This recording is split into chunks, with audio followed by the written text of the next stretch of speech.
அப்பேற்பட்ட சங்கீதம் முழங்கக்கூடிய எப்பொழுதும் இசை இசை இசை இசை என்ற இன்ப வெள்ளத்திலே நீந்தி கொண்டிருக்கும் இந்த திருமயிலாபுரி மார்கழி மாசம் பனி பெய்யக்கூடிய அழகான இந்த 21வது நாள் மார்கழி மாதம் பொன்மாலை பொழுதில் இங்கே டாக்டர் APJ அப்துல் கலாம் கலை இலக்கிய நற்பணி மன்றம் சார்பாக விருது வாங்க வந்திருக்கும் அத்தனை சாதனையாளர்களுக்கும் என் மனமார்ந்த பாராட்டுகளை தெரிவித்துக் கொள்கிறேன்.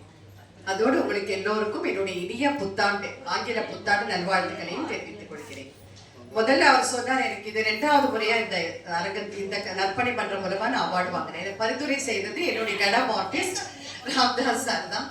So last year September 29 APJ Abdul Kalam இசை சிகரம் இசை சிகரம்னு கொடுத்தாரு.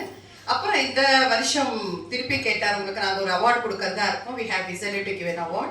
என்ன வேணும்? நான் சொன்னேன் மகாகவி பாரதியார் விருது. ஏன்னா என்னுடைய இசை கச்சேரிகள்ல அவருடைய பாடல்கள் இடம் பெறாம இருக்காது. அப்பேற்பட்ட மாகவி அவர். எட்டயபுரத்து சிங்கம், பெண் விடுதலைக்காக போராடிய ஒரு உத்தமமான கவிஞர். அவருடைய பக்தை நான். அதனால அவருடைய பேரில இந்த APJ அப்துல் கலாம் என்கிற மாமனிதருடைய பெயரில் இயங்கிக் கொண்டிருக்கின்ற இந்த மன்றம், இந்த சேரிட்டி அப்துல் கலாம் சேரிட்டி மூலமா எனக்கு 2வது முறையாக நான் அந்த விருதை வாங்குறது நான் ரொம்ப மகிழ்ச்சி கொள்றேன், பெருமிதம் அடைகிறேன். இந்த விருதினை என்னுடைய எல்லா நிறைய விருதுகள் நான் வாங்கியிருக்கேன். ஆனா இந்த விருது வாங்குறது எனக்கு நான் ரொம்ப பெருமை. ஏன்னா மகாகவி பாரதி அவர் பேர்ல வாங்குற விருது.